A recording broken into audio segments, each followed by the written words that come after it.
The morning fog rolled in thick and slow, like a curtain drawn over the sleepy coastal town of Florence. From the kitchen window, I watched droplets beat on the glass as Luna cooed softly in her bassinet. My body still ached from labor, and I moved slower than I used to, carefully, deliberately, like each muscle was negotiating its return to normalcy. Tess walked in, balancing 2 mugs of lukewarm coffee, setting one beside me before rubbing his eyes. "Mom wants to go over some paperwork with you," he mumbled, barely meeting my gaze.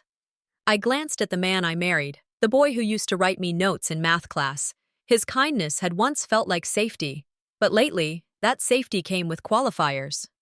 "What kind of paperwork?" I asked. "Just a little something for Luna," he said. "Mom says it's a life insurance setup for the baby's future. You know how she plans for everything." Barb entered not long after, a manila envelope in hand, and that polite, polished tone she always wore like lipstick. "Sweetheart, I've been talking to a financial advisor. I figured we'd start a fund for Luna. All I need is your signature here," she said, pointing at a single line on the last page of a thick packet. "I should probably read through it first," I replied. "No need," Barb insisted, tapping her finger. "Tess already looked, it's standard, and I know how tired you must be. We can sort out the technical stuff later." Tess nodded. "It's just a signature, baby. Mom's helping us out."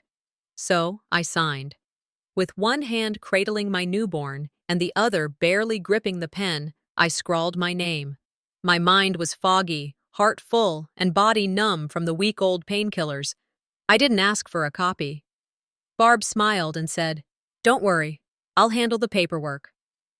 And like that, it was done. Days blurred into each other after that.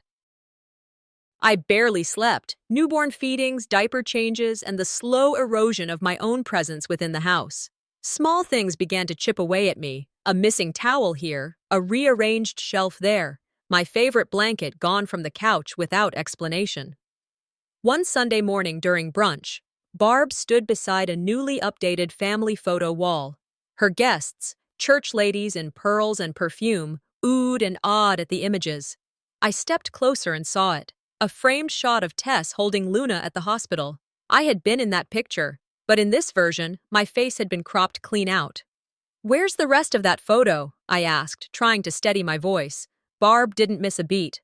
"Oh, must have been a printer glitch. Don't be so sensitive." A tight laugh escaped me. I tried to let it go, but the burn in my chest stayed long after the guests had left. The following week, a neighbor dropped by with a pie. "Heard Barb's baby is just precious," she beamed, peeking into the bassinet. Barb laughed sweetly and said nothing. My hands tightened on the pie dish. Later that night, I pulled out a notebook and began to write. Barb had a habit of turning subtlety into strategy.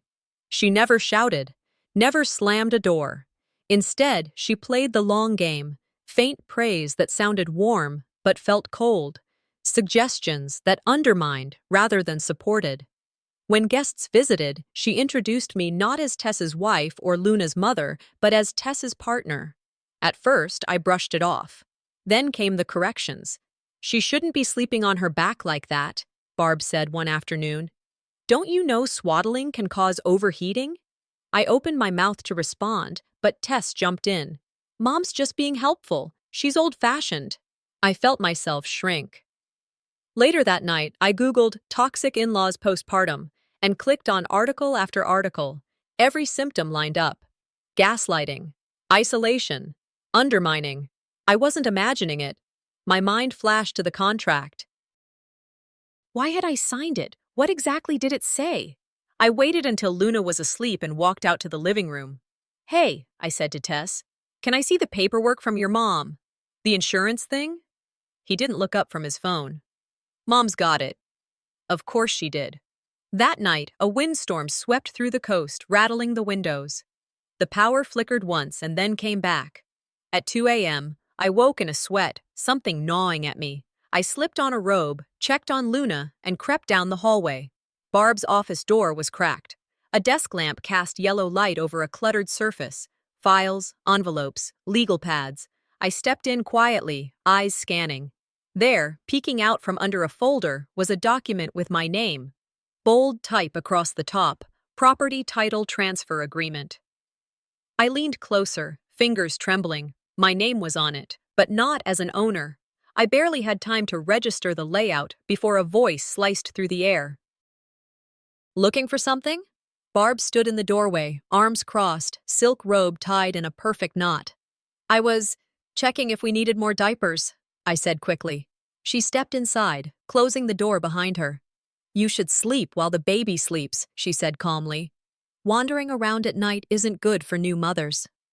I nodded, stepped past her, and walked back to the garage-turned-bedroom we now slept in. But something had shifted, something irreversible. Back in bed, I stared at the ceiling, the light from the storm flashing across it like a warning. I had signed something I didn't understand. I had let my guard down. And now, I wasn't sure if I had any ground left to stand on. I signed away my place in this house without knowing it. And I was about to be shown exactly where I now belonged. Luna's cry broke the stillness just as the sky began to lighten behind the bedroom curtains. I stirred, sore and sleep-deprived, reaching for her instinctively. Her small body pressed into mine, seeking warmth, and I held her close while humming an off-key lullaby. The air felt colder than usual. I hadn't turned the thermostat down, but it was always colder in the mornings lately. My feet barely touched the hardwood when a knock came. 3 soft raps. Then Barb's voice. Pearl, sweetheart, could you keep the baby a bit quieter? Everyone's still asleep. I glanced at the digital clock. 6:04 a.m. My mouth went dry. I wanted to say, welcome to newborn life, but I bit it back. At breakfast, the smell of burnt toast lingered under the heavy silence. Barb set a plate in front of me, then turned to Tess. I've been thinking, she said, placing her coffee cup gently on the counter. Pearl and Luna might sleep better in the garage. The garage, I said, not entirely sure I heard her right. For privacy, and the baby's crying won't keep the rest of us up, she added, smoothing her blouse like that made it reasonable. Tess cleared his throat but didn't look at me. Just until Luna sleeps through the night. It's not permanent. I stared at both of them. It's 35 degrees outside. The garage doesn't even have insulation. Barb smiled. We've set up a heater. It's quite cozy. And you'll have your own space. Finally. Isn't that what you said you needed? What I needed? I looked at Luna, whose head rested against my shoulder. My body still healing, my sleep fractured beyond repair, and now, this.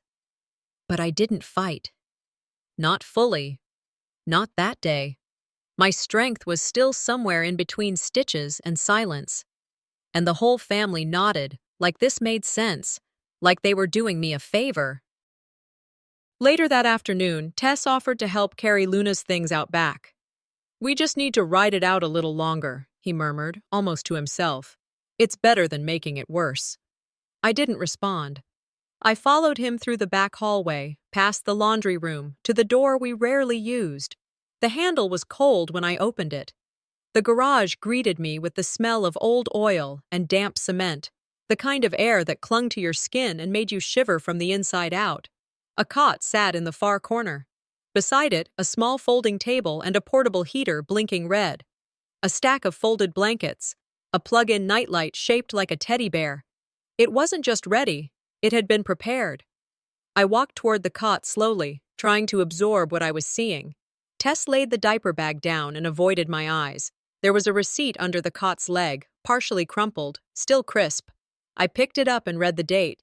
3 weeks ago, before Luna was even born. They always knew. I didn't say a word. I didn't throw the receipt. I didn't cry. Instead, I pressed Luna against my chest and started unpacking her crib. The heater's hum was uneven, sputtering every few minutes. I turned it higher, but it barely made a difference. That night, as the house lights turned off one by one, I wrapped Luna in 3 blankets and held her close until her soft breaths evened out. The cot creaked beneath me, the air still biting even with socks and layers. Tess opened the garage door halfway. He didn't come in. How's she doing? She's asleep. He looked down at his feet. It's just temporary. You're doing great. Did you know this was coming? A pause. longer than I expected, then a faint shrug. It's better than constant tension. I turned my back to him. He didn't say goodnight. He didn't come closer. The door shut quietly behind him. The silence screamed. The next morning, I started taking photos of the cot, the heater, the condensation on the metal shelves. I recorded the temperature with a cheap thermometer. I opened my notes app and typed out everything Barb had said in the last 24 hours that had felt wrong but sounded sweet. By the third day, I could hear Barb through the wall. Her voice carried during phone calls, the garage insulation paper thin. She's in her place now. I told Tess it's for the best. She needs space to figure things out. I sat still. Luna rested on my lap, nursing quietly. I listened to every word. She's fragile. She needs time alone. This is healthy. That word, healthy. My fingers tightened on the bottle in my hand. I grabbed my notebook and wrote down every phrase I could remember. Later that afternoon, I sat by the cot with my laptop. I searched legal codes for what qualified as suitable housing for a newborn, square footage, temperature standards, sanitation requirements. I wasn't looking for a lawsuit. I was looking for a line, and I needed to know when they crossed it. The heater sputtered again. I placed my hand in front of it, barely warm. They thought I wouldn't notice, that I was too tired, too soft, but they forgot something fundamental. You don't push a mother into a corner and expect her not to build a door. Before midnight, I folded the receipt and tucked it into a file marked, just in case. I clicked the lamp off and whispered to Luna, "They're building a case against me. I'll build mine too." She stirred slightly and curled into me. If they wanted me gone, they should have never underestimated what a mother can endure for her child. Luna coughed for the third time that night, sharp little gasps that twisted in my chest. I had layered her in 2 onesies, tucked fleece socks over her tiny feet, and wrapped her in the warmest blanket we had. The space heater in the corner gave off a low buzz, but its effort against the drafty garage air was pitiful. I boiled water in a kettle and placed it in a metal bowl near her crib, hoping the makeshift humidity might help. I sat beside her, holding her upright, rubbing her back, whispering things no one else in this house would say out loud. "You're safe. You're strong. I've got you." The next morning, I called Tess while Luna was still asleep on my chest. "She coughed through most of the night," I said. "I'm thinking I should take her to urgent care." He sighed on the other end. "Babies get colds. Don't overthink it. You're already doing the most." I wanted to believe him. I wanted to believe it was just a cold and not something the cold had caused. But the way Luna's chest moved, shallow, quick, made my gut knot in ways that had nothing to do with hormones. When I stepped into the kitchen to grab a clean bottle, Barb was there, stacking dishes. She looked at me without smiling. Maybe she's sick because her mother won't take advice. I blinked, stunned. "Excuse me?" She turned to the sink, rinsing a mug. "Babies need structure, clean air, maybe even boundaries. I offered you a better space than this drafty garage. What else do you want, Pearl?" I bit my tongue so hard I tasted metal. I wasn't about to stand in my pajamas, still leaking milk, and be lectured like I was a careless teenager. At urgent care, the nurse took one look at Luna's pale cheeks and shallow breathing and ushered us in. The doctor confirmed it. Mild respiratory infection, likely caused by cold exposure. He suggested we keep her in a warmer space and monitor her closely. I nodded, biting back tears. But when I got back to the house, I didn't march into the kitchen and demand a change. I didn't hand Barb the medical note like a courtroom exhibit. Instead, I folded it, placed it in my notebook, and wrote down every word she'd said that morning. That afternoon, as Luna napped on my chest, I opened my phone to check Facebook, mostly to feel less alone. That's when I saw it. A photo of Luna, her tiny hands curled under her chin, her eyes half-lidded with sleep, and a long caption written by Barb. "Welcoming little Eloise Margaret Campbell into the world. A perfect little angel, named after her great-grandmother. We are so blessed." I blinked. Eloise? Margaret? I never agreed to those names. We hadn't even announced one officially. Tess and I had discussed names, sure, but nothing had been chosen, and certainly nothing had been made public. I marched back into the house and found Tess sitting on the couch scrolling through his phone. "Did you see what your mom posted?" He looked up. "What?" "She gave Luna a name, online, and not even the one we talked about." He shrugged. "It's just a name. Don't make this a big deal." "Are you serious right now?" I was trying to keep my voice down. "This isn't a family nickname. This is her legal identity. This is what people will start calling her." He stood up, palms open. "My mom's just excited. She means well. She always means well. That's the problem." Later that day, I watched the comments roll in. "Such a beautiful choice, Barb. You're such a strong matriarch. Luna is so lucky to have you." Not one mention of me. I didn't comment. I didn't post a rebuttal. But I copied every comment, every timestamp, every share, and pasted it into a document I titled Erased. I kept trying to be what everyone told me I should be: gracious, composed, mature. But there I was, trying to mother from a garage while strangers praised Barb for a baby she didn't even carry. Growing up, I always worked harder to be noticed, to be enough, to earn the praise, to win the spot, to keep the peace. Now, I was trying to do the same thing all over again, only this time with someone's breath on my neck while I did it. I stayed up through the night, monitoring Luna's breathing, noting when she coughed, when her nose ran, when her temperature crept up slightly. I kept a log like it was a job. And still, when I opened Instagram, there was Tess, posting a photo of Luna captioned, "First week at Grandma's." No mention of the woman who had nursed her through the fever. No mention of the woman who hadn't left her side. I read it 3 times, each one like a slap across the face. They weren't just pushing me out physically. They were scrubbing me from the story completely. That was the night I typed maternal alienation into Google. Hundreds of stories popped up. Women erased from birth certificates, grandparents who overstepped, spouses who stood by while someone else rewrote history. My fingers shook as I scrolled, heart pounding. Every post felt like mine. I stood the next morning in the living room, staring at the family photo wall again. The same wall where Barb had proudly cropped me out just weeks earlier. My face had been the first to go. Now my name was next. I walked back into the garage and closed the door behind me. I began photographing everything: the heater, the cot, the chipped cement, the note from urgent care. I screenshotted Facebook comments and messages. I scanned the legal packet Barb once handed me. I wrote in my journal, "If they're writing me out of the story, I'll write my own." That afternoon, I called Kenzie. Voicemail. I hesitated for only a second before saying, "It's Pearl. I think I'm being set up, and I don't know how far they'll go. I just need someone who still sees me." That night, the air in the garage felt heavier. Luna slept better than she had in days, but I didn't. I sat up with my journal in my lap, the pen still uncapped. I whispered to her, "They don't get to define who we are. They don't get to tell your story." I closed the book, placed it under the crib, and finally lay down. And from that moment, I knew, if I didn't protect my daughter's story, no one else would. Luna had finally fallen asleep, her tiny fingers still clinging to the edge of my shirt. The heater's faint hum filled the garage with a mechanical lullaby, but it never chased away the chill that seemed to seep through the concrete. I adjusted the blanket over her body, then tiptoed to the other side of the space to retrieve the bottle warmer. I had just picked it up when I froze. Voices.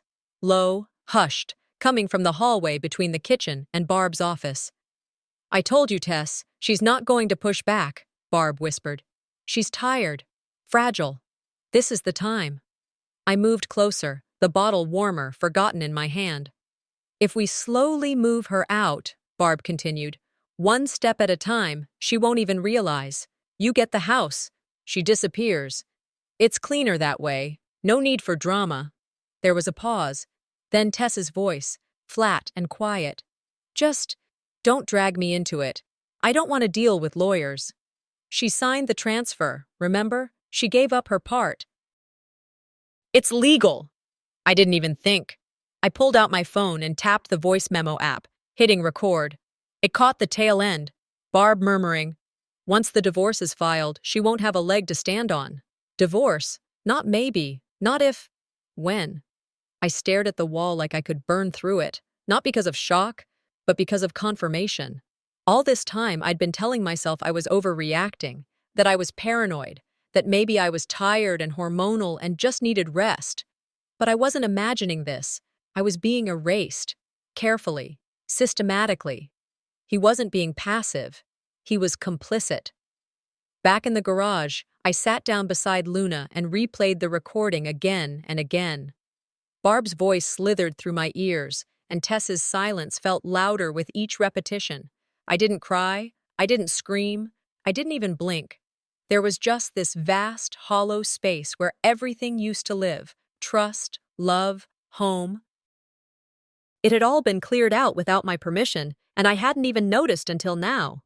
I stared down at my daughter sleeping in that freezing makeshift room and thought about the promises Tess used to make when we were young and stupid and in love. "You're not just my wife, Pearl. You're my partner. We do everything together." Apparently, everything stopped at confrontation. I grabbed my journal and wrote a single line. "They're not trying to break me. They think I'm already broken." That night, I didn't sleep. I lay on my side, one hand on Luna's crib and the other curled around my phone like a lifeline, not for comfort, but as evidence, just in case. At breakfast the next morning, I waited until Barb left the room before sitting across from Tess at the kitchen table. He looked up, a little too late, like he knew something was coming but hoped I'd skip it. "Can I see the lease agreement for the house?" I asked. He blinked. "What?" "The lease, the deed. Whatever legal document I signed, can I see it?" He shifted in his chair. "Mom handles that stuff. You know she's always been better with paperwork." I leaned forward, voice quiet and even. "Did you know she's planning to file for divorce on your behalf?" His eyes widened for half a second before he tried to recover. "That's ridiculous. Where are you even getting this?" "I recorded the two of you last night." He froze. I let the silence stretch between us until it started to ache. "I'm not looking for an apology, Tess. I just needed to know where you stood." He opened his mouth like he was going to say something, defensive maybe, or dismissive, but then he closed it. He stood up and walked out of the room. That told me everything I needed to know. Later that day, while Luna napped, I stepped outside the garage and called Kenzie again. This time, I didn't hesitate. When her voicemail picked up, I spoke clearly.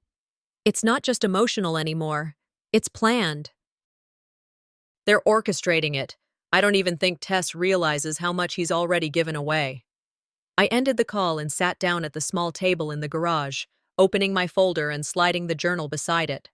I added the audio recording to a cloud backup, created a private folder labeled Legal. Then I began packing a go bag: diapers, bottles, a copy of my ID, Luna's birth certificate, my phone charger, the file of documentation I'd been collecting since the first time Barb cut me out of a photo, and the journal. I zipped it shut and slid it under the crib. But I didn't leave, not yet. Barb passed by the garage door that evening, humming to herself.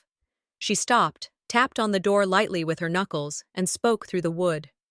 "Sleep tight in your little nook, dear. Let us know if you need anything."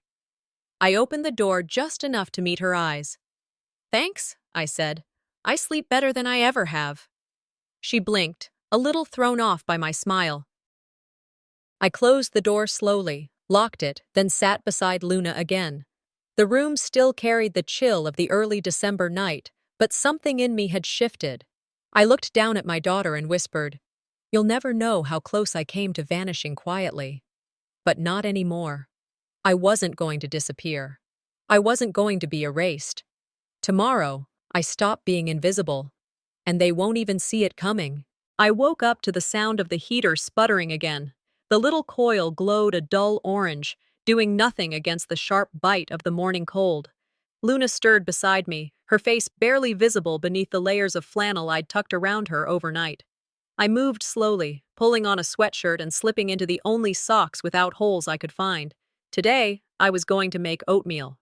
Not because I particularly wanted it, but because it was soft enough for me to eat quickly and warm enough to trick my stomach into thinking it was cared for.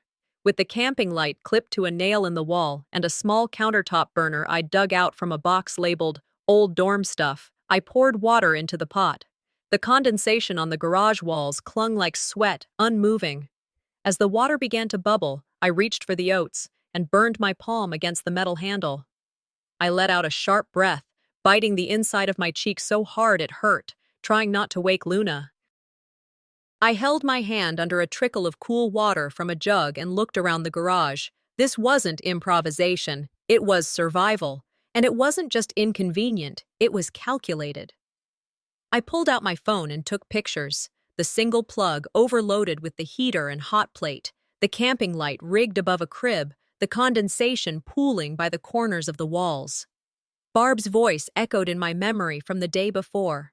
If you're comfortable, you won't grow. No, this wasn't about growth. It was about control. I looked down at Luna and whispered, "I'm not here to suffer. I'm here to outlast." At breakfast, I joined them in the dining room. The table was already set, as if my role in this family was decorative. Barb sat at the head, sipping coffee from a porcelain mug with the word "Blessed" written in scripted gold. She reached for a small envelope on the counter and held it out toward me. "This came for you, dear." I wiped my hands on my pants and opened it. A utility bill, addressed to me, for garage electricity usage. I read it twice. Tess leaned over, feigning confusion. "That must be a mistake, right, Mom?" Barb didn't miss a beat. "No mistake. She's using a separate space. It's only fair she pays her share." My jaw tightened. The silence that followed wasn't awkward. It was strategic. They were watching me, waiting to see if I'd protest, yell, cry. I folded the bill calmly, slid it into my notebook, and said, "Thank you. That makes things clearer." Barb raised an eyebrow, but Tess just blinked like I'd thrown them both off script. Back in the garage, I opened a private browser and set up a new email. I titled it something plain, Pearl W. Journal 1. Then I started typing. "Is this financial abuse? Is it legal to charge rent without a lease? Can a family member treat shared property as a tenant space?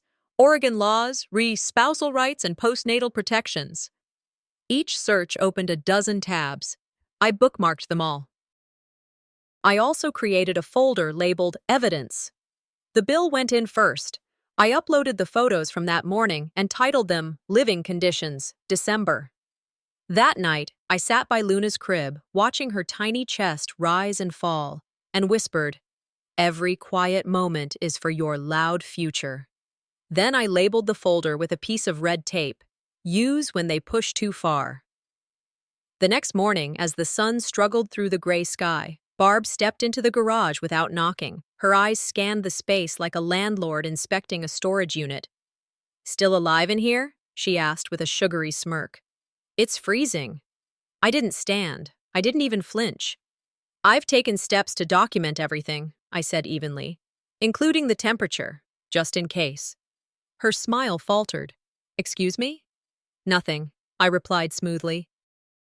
"But you might want to be more careful about what you write off as kindness." She blinked, tilted her head as if assessing whether I had finally cracked, then left without another word. And for the first time, I watched her go without a single drop of dread. That night, after Luna was asleep, I pulled out my journal and wrote, "They don't fear my anger, but they should fear my records." The heater sputtered once more behind me. It wasn't rage that would bring them down. It was receipts. The wind that afternoon carried a damp chill as I stepped into the backyard with Luna snuggled against my chest, wrapped in layers of fleece. The garage had begun to feel even more suffocating than usual. The heater rattled, Luna's nose had crusted with dried mucus again, and the walls seemed to press in tighter every night. I thought a breath of fresh air might reset us both. I didn't plan to run into anyone. A woman from 2 houses down, Jean, I think her name was, waved from her porch, then made her way toward me with that friendly but overly familiar energy older neighbors often had. "Oh, you must be the nanny," she said, peering at Luna with a wide smile. "Barb talks about her granddaughter all the time." My jaw tensed, but I kept the smile on my face. "Actually, I'm her mother." Jean blinked. Oh, I'm sorry, I just assumed." Since Barb's always talking about baby Eloise and never really mentioned, well, she's precious. She backpedaled with a forced laugh and waved goodbye before hurrying back toward her house. I stood there for another full minute, the weight of Luna heavier than usual, not because of her body, but because of everything she represented. My child, my voice, and now, apparently, my absence in our own story. Inside the garage, I rocked her gently and whispered, "They've rewritten us so well, even strangers believe it." That evening, after Luna finally drifted off, I retrieved the small camera I'd hidden months ago in a box of unused decor and dismantled it. I tucked it into a faux potted plant on the shelf near the garage entrance. Barb often lingered near that door while on her phone, believing the walls were thick and the garage irrelevant. Just before midnight, it paid off. I played back the audio slowly, adjusting the gain to catch every word.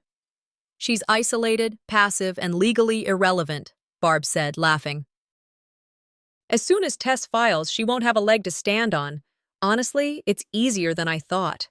Another voice, someone else on the line, chuckled faintly. Barb continued, "I've made sure she's too tired to think. Tess just needs a little more nudging. He doesn't want to deal with custody drama. I told him, let me handle it." I paused the recording. My hand trembled not with fear, but with the realization that this wasn't petty cruelty. This was a campaign. Calculated, confident, cruel. I saved the file, dated it, and immediately backed it up to 2 different cloud drives. Then I emailed a copy to Kenzie with the subject, "Listen to this. Do not reply here." A second recording followed, Barb mocking the camp stove I'd been using, calling it trailer trash, laughing about how Tess needed a wife who didn't make the whole family look unstable. I pressed my palm to my forehead, then slowly lowered it to Luna's sleeping form beside me. My chest ached, not from heartbreak anymore, but from the weight of staying still when I knew I had to move. I opened a fresh spreadsheet and started filling in cells, dates, names, recordings, screenshots, receipts. The outline of a case began to take shape, a timeline of how I'd been erased, shuffled out, boxed into a corner. And then, without thinking, I wrote something across the top in bold letters. "This isn't about saving a marriage. It's about reclaiming my name." Tess came by the garage just before dinner. He knocked this time, softly. "Hey," he said. "How's Luna?" "Sleeping." He hesitated, then stepped inside. "I was thinking maybe we could start spending more time in the house together." Slowly. Ease back in. I didn't look up right away. When I did, my expression was unreadable. "Let's wait and see what the legal advice says." His face twitched. "Legal advice?" I smiled faintly. "Your mom's voice records beautifully, by the way." He didn't respond. He stood still for a second, then turned and left. Later that night, I sat on the edge of the cot with a thermos of chamomile tea and typed a short email through a secure client intake platform for a local family law attorney. "Hello. I am currently a dependent adult and mother of a newborn living in unsafe housing conditions after being displaced by in-laws. I have documented physical and emotional neglect, financial manipulation, and have legal documents and audio recordings. Please advise on next steps." Attached were 2 audio files and a PDF of the utility bill. Then I printed out everything and sealed it in a manila envelope marked with a pink sticky note. "If anything happens to me, open this first." I tucked it into Luna's diaper bag behind the wipes. The next morning, Barb let herself into the garage without knocking, carrying a tray with a mug and toast like it was some act of charity. "Still alive in here? It's freezing," she said, scanning the room like a realtor. I stood up, blocking her from coming further. "Unless this is about Luna's health or safety, I prefer you knock." She blinked. "Excuse me? This isn't a guest house. It's my home now, and I'll defend it like one." Barb stared at me, stunned, like she'd expected meekness, not assertion. Then she backed up slowly and walked out. I closed the door and turned the lock. Then I whispered to myself, she thought she'd buried me under silence, but I was building the foundation of my return. I woke up with the taste of metal in my mouth, dry, stale air, filtered through old insulation and betrayal. The space heater had sputtered off in the middle of the night again, and my toes were numb under the layers of fleece. I reached for my phone to check client messages. Nothing loaded. I toggled Wi-Fi, no signal. I rubbed my forehead and tried the router app. Offline. No, I muttered, standing up, gently detaching Luna from my side. I checked the outlets. Nothing had tripped. I restarted the phone. Still dead signal. I pulled on a hoodie and cracked open the garage door. In the kitchen, Tess was pouring himself coffee, acting like we were still a functioning couple. "Internet's down again," I said flatly. He didn't look up. "Mom probably reset it. She says it messes with Luna's sleep." I stared at him. "It's interfering with my work. This is the third time this week. I have invoices due today." He shrugged, sipped. "Just talk to her." I walked past him without a word, toward the hallway where the router was kept. Barb was already there, standing at the junction between her office and the living room, arms folded like a security guard. "We had to turn it off," she said calmly. "You were overusing bandwidth." I blinked. "I'm freelancing. I pay my own clients. This is how I keep Luna fed." She smiled, but it didn't reach her eyes. "And we're just trying to maintain a balanced environment for everyone. You've been monopolizing the network." I took a slow breath. "If you wanted me out, you could have just said so." Barb tilted her head. "You're the one who said the garage gave you space." I went back to the garage and scribbled on a sticky note. "Internet disruption. Deck 12, 9:04 a.m. It went into the folder labeled Evidence. Later that afternoon, after feeding Luna and answering what few emails I could via mobile data, I decided to leave the house to finish work at a nearby cafe. I needed Wi-Fi. I needed distance. I reached for the keyring in the drawer. It was gone. I checked the basket by the door. Empty. I even looked behind the curtain near the water heater where Tess used to throw them on lazy days. Nothing. "Tess," I called from the door. He appeared a moment later, drying his hands on a kitchen towel. "Where are the car keys?" He blinked. "Maybe Mom took them. She worries about you driving with Luna. You've been tired." "Are you serious right now?" "She's just being cautious." I walked into the junk drawer, hoping for a backup. Instead, I found a neatly folded note. "If you want to use the car, let's formalize things. A written agreement makes it clean for everyone." Below that was a printed form, gift declaration, transferring ownership of the car to Barb. I stared at it, the paper humming in my hand like it carried heat. Underneath was a pen, placed just so. I wasn't angry. I was done being angry. This was orchestration. They weren't trying to support me. They were documenting my dissent. I walked into the living room, paper in hand. Barb sat on the couch, flipping through a lifestyle magazine.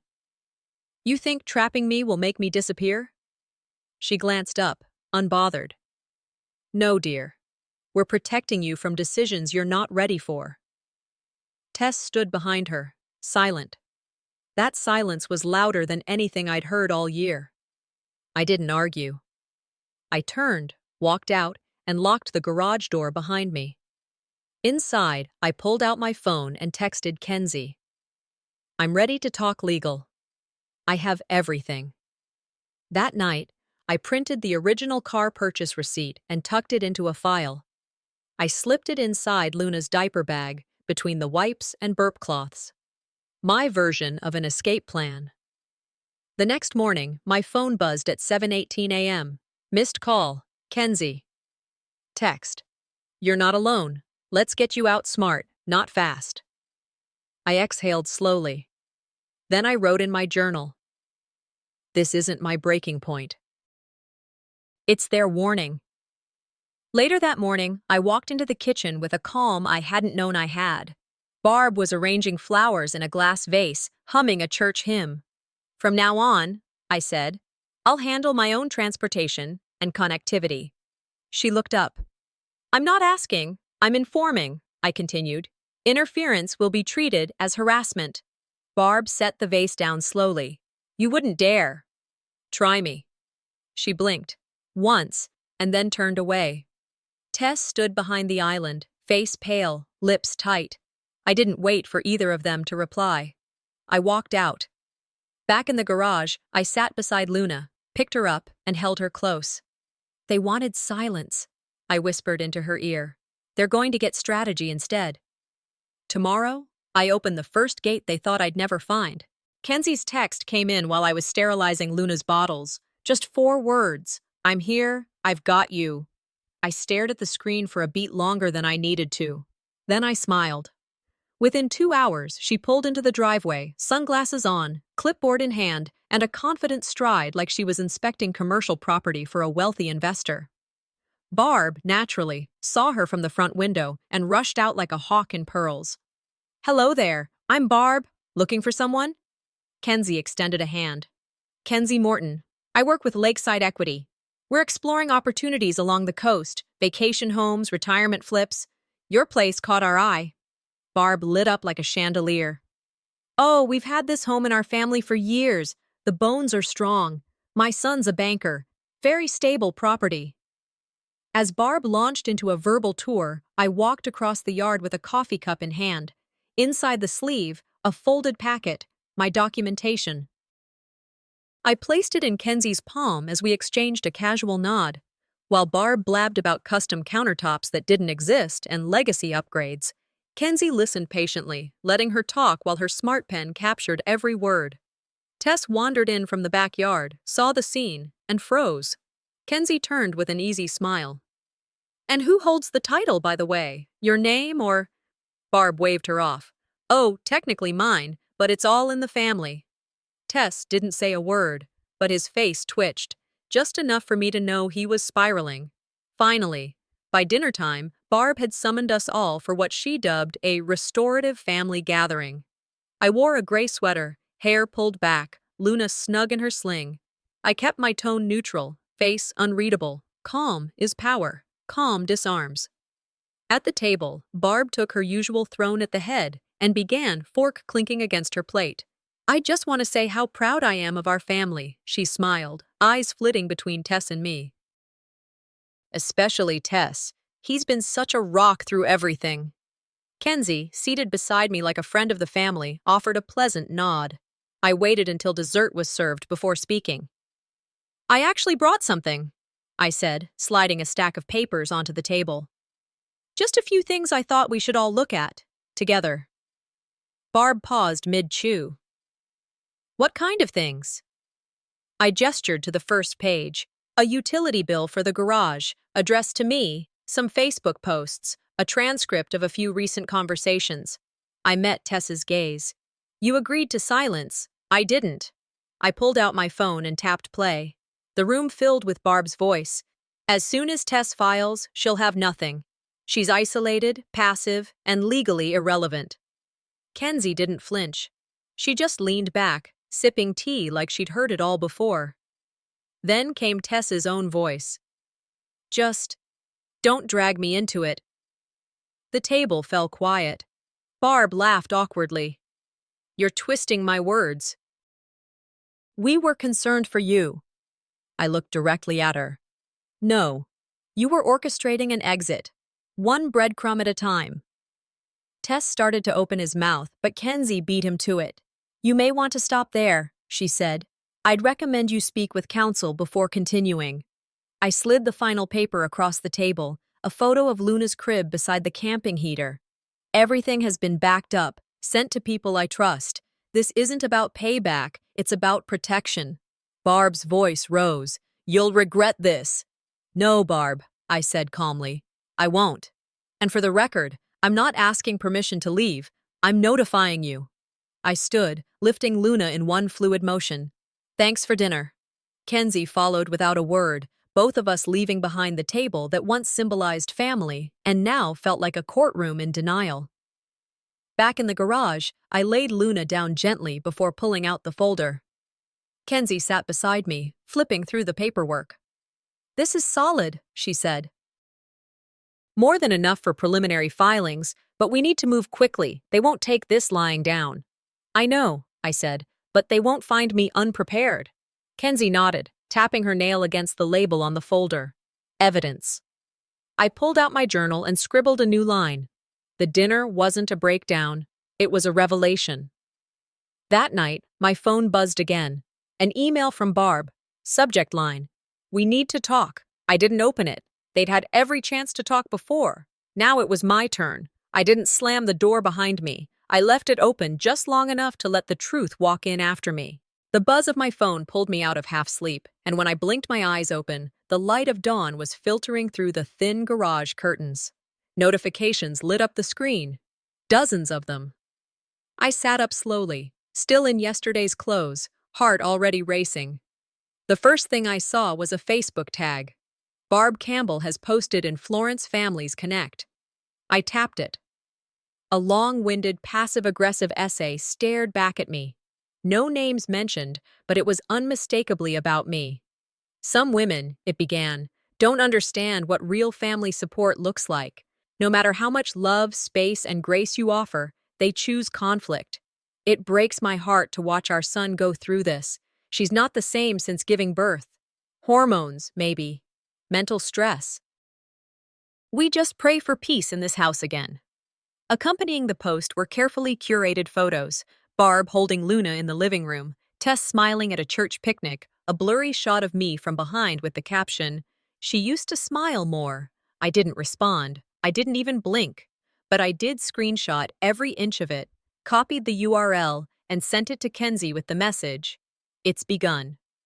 The comments flooded in. "I'm so sorry, Barb. You've always been so generous." Maybe she's just overwhelmed. Postpartum is hard. My daughter-in-law pulled something similar. "Stay strong." A few pushed back. "Why not talk to her directly? This feels one-sided." But those were quickly buried under sympathy and assumptions. Kenzie replied 5 minutes later. "Do not engage. Save everything. We go factual." So I did. 2 hours later, I posted my own message. Not in that group, on my own page. I've remained silent out of respect, but silence can be mistaken for consent. I never asked for pity, just the truth. Here's mine. Attached were 3 images: the utility bill in my name, a photo of Luna's crib and camping stove setup in the garage, and a redacted transcript of Barb's own words about getting me out. I turned off commenting. Within the hour, my inbox flooded. Women, some I knew, many I didn't, sent private messages. "Thank you for saying what I never could. This is my story too. You're not alone. She did the same to me, my MIL. Manipulated custody through lies. Please keep speaking up." And then there was one message that made me stop breathing for a second. Anonymous profile. Just a sentence. Barb forced her last daughter-in-law into a separation using the exact same tactics. Check Jackson County filings, 2017. Kenzie called. "You see that message?" "I'm already searching," I told her. 10 minutes later, we had it. Barb's first daughter-in-law, Tessa's older brother's ex-wife, had filed a report for coercive behavior, including restricted access to shared property and isolation from extended family. The divorce decree mentioned irreparable damage caused by third-party influence. That woman had listed stress-induced PTSD in a medical affidavit. Kenzie was quiet. Pattern. That's what this gives us. We use it. That night, Tess knocked on the garage door. I didn't answer. He opened it anyway, stepping in like nothing was on fire. "I just saw your post," he said. "You're dragging this family through the mud online?" I didn't even stand up. I stayed on the cot, bottle-feeding Luna with steady hands. "If the mud was private," I said calmly, "I'd have kept it offline." Tess shook his head. "You're being vengeful. This isn't going to fix anything." I looked up. "It's not about fixing. It's about documenting. Your mother went public first. She started this." "I'm finishing it." He crossed his arms. "So what now?"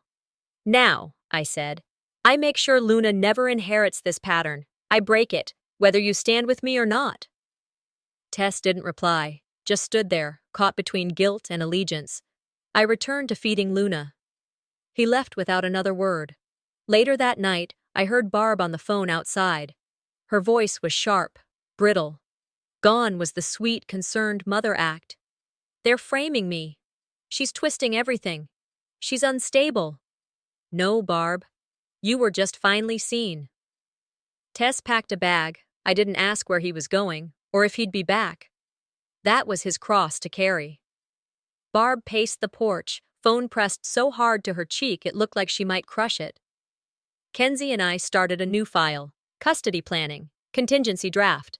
Everything was already in place: timeline, witness list, receipts. In my journal, I wrote, "The storm didn't destroy me. It revealed who built the roof with holes." I looked over at Luna, sleeping peacefully, and I smiled. Not because everything was over, but because the illusions were. No more playing the part. No more dodging accusations wrapped in pity. They had always believed they were the house. But I was the foundation. And now that the roof is gone, I'll build the walls myself, on ground no one else owns. The knock on the garage door came just after sunrise. I had barely gotten my second sip of coffee when my phone buzzed with a text from Kenzie. "Emergency hearing granted. Be ready by 10. I moved quickly, not with panic, but precision. Luna was bundled in a fleece onesie and wrapped in her thickest blanket. My evidence folder, journal, audio files on a flash drive, all carefully packed in the diaper bag. I changed into my cleanest jeans, a charcoal blazer, and the only pair of shoes I owned that didn't scream garage.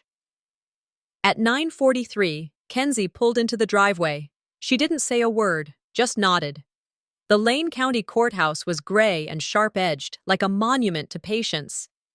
We passed through security, then sat side by side in the hearing room as Barb entered in a lavender suit, pearls at her neck, a paper-thin smile on her face. Tess trailed behind her, not touching her, not even looking at me. When the judge called our case, Kenzie stood first. "Your Honor, we're seeking an emergency protection order for Ms. Hayes and her infant daughter, based on patterns of psychological manipulation, coercion, and material control." The evidence unfolded methodically. Photos of the garage setup, a copy of the utility bill in my name, screenshots of social media manipulation. Then came the audio. Barb's own voice calling me legally irrelevant. Tess's quiet compliance. Barb stiffened. Tess stared at the floor. The judge paused the playback midway and looked directly at Barb. "This is your voice?" Barb cleared her throat. "It's taken out of context. I was concerned for her mental—" "That's enough," the judge said, holding up a hand. Kenzie reached into her folder one last time. "One final piece, Your Honor. A handwritten letter from Mr. Campbell, dated 2 years ago, confirming joint ownership of the car and partial home equity contributed by Ms. Hayes." She handed over the scanned note. My stomach knotted as the judge read it silently. Barb stood abruptly. "He wrote that under pressure. It was emotional. It's not legally binding." The judge barely looked up. Intent and admission matter, and this, combined with all previous documentation, presents a consistent pattern. He turned toward the court officer. "Emergency no contact order granted. Ms. Campbell is to vacate the premises within 48 hours. Mr. Campbell is not to impede custody until a formal review. Temporary supervision is to be arranged immediately." I felt nothing and everything at once. My legs didn't move. My lips stayed sealed. But somewhere inside me, a door opened.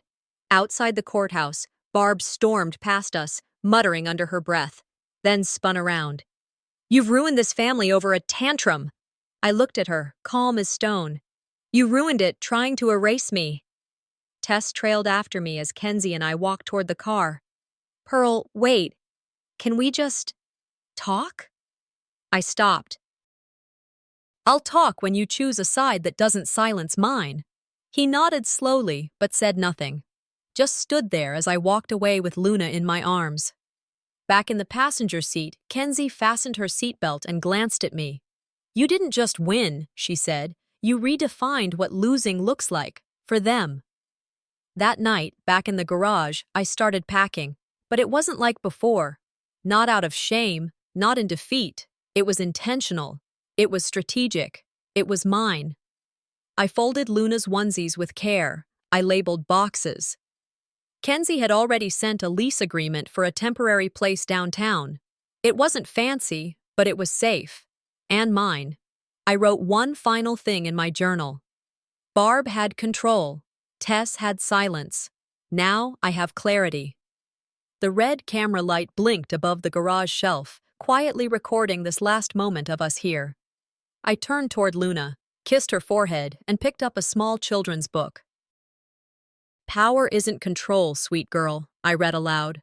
Power is strength, and giving that strength to others.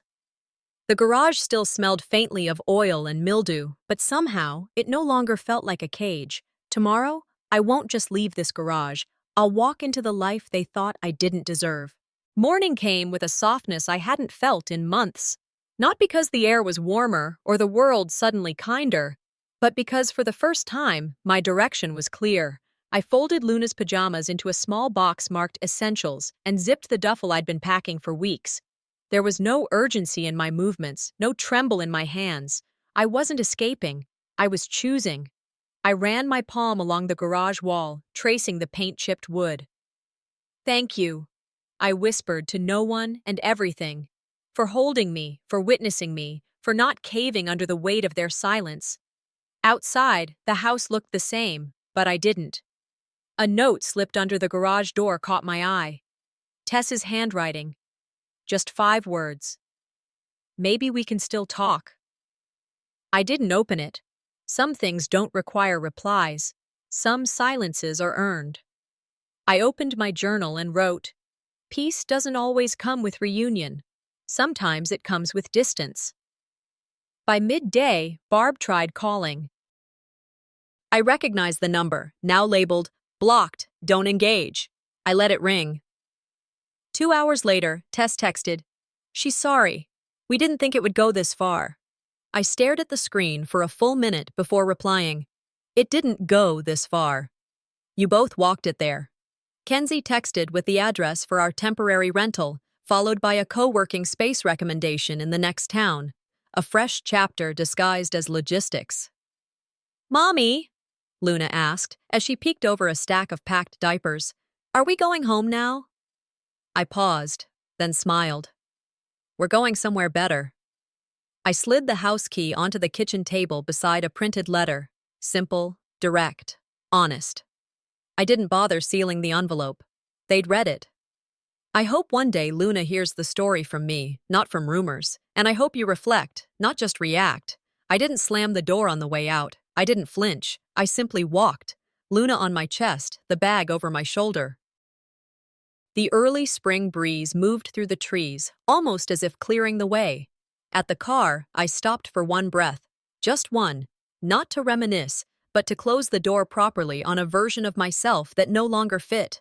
I climbed in, shut the door, and saw it. The drawing Luna taped to the dashboard the night before.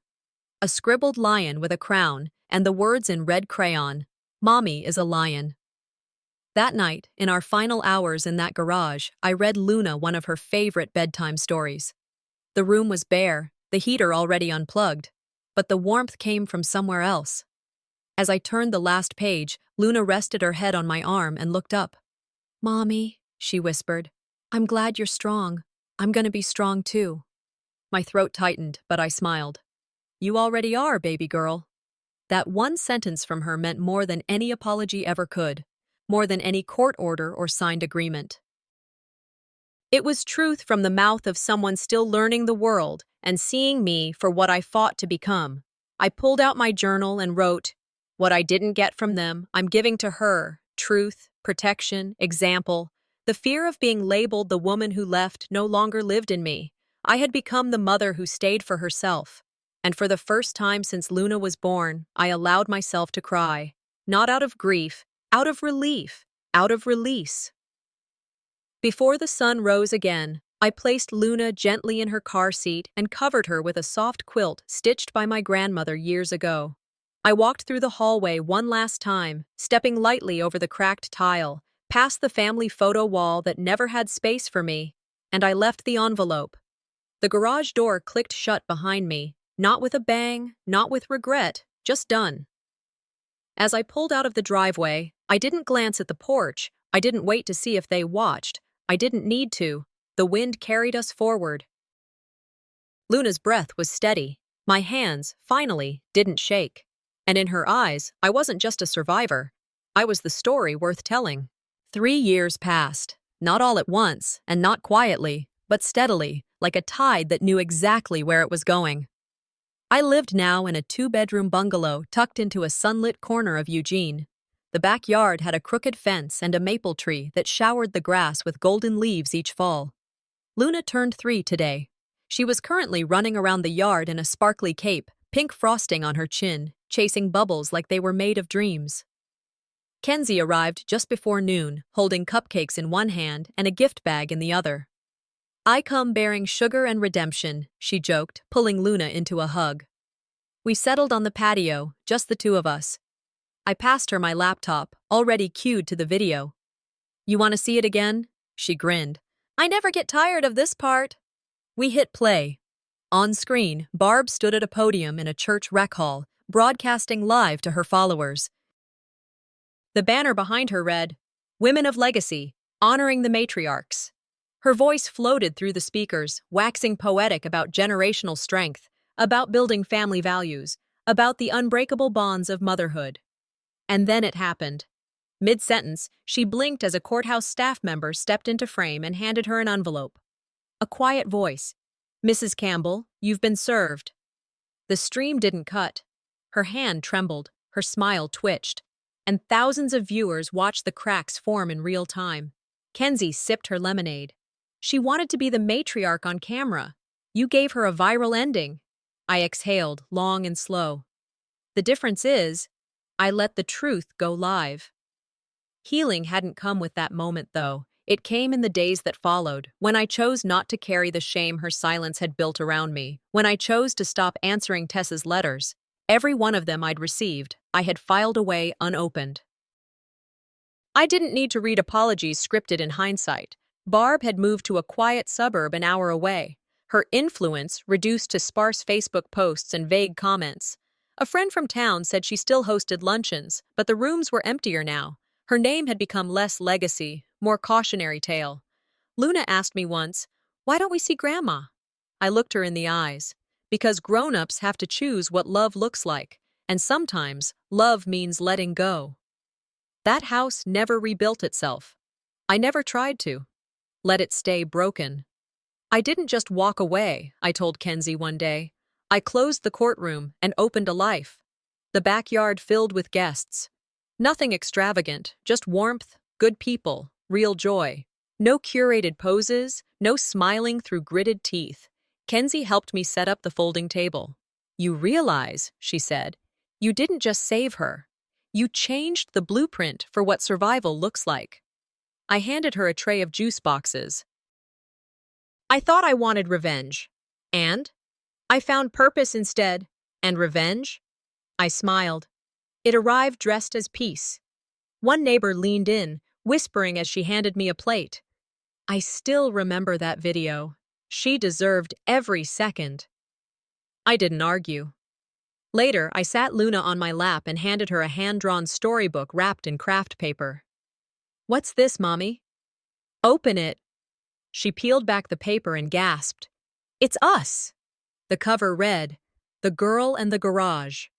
The illustrations told the story of a little girl and her brave mother who built a castle out of a cage, who turned silence into strength and darkness into light. I read every page to her. She listened without blinking. And then, as I closed the book, she asked, "Did it really happen?" I brushed her curls from her face. "Every word." Later that evening, the guests gone and the plates washed, I stood in the kitchen holding a small glass of wine and looking out at the yard. I tapped a spoon against the rim and called everyone to the back porch. "I want to say something." Kenzie stood beside me. Luna clung to her leg. I cleared my throat. "To every woman who wasn't seen, may you never doubt your voice again." The porch was quiet, not heavy, just full, of understanding, of agreement. No one at that table had doubted me, not once. After they left, I placed Luna's storybook on her shelf next to the court papers. Side by side, truth and memory. Her legacy, not someone else's fiction. I opened my journal one last time. The page was blank. I wrote, "This wasn't their ending, it was my beginning." That night, as I tucked Luna into bed, she reached out and touched my hand. Mommy, she whispered, can I tell my story too when I'm big? I kissed her forehead. It's your story, baby. No one else gets to write it. She smiled, eyes fluttering closed. I stood by her for a moment longer, then whispered, because the strongest women don't burn bridges, they light paths.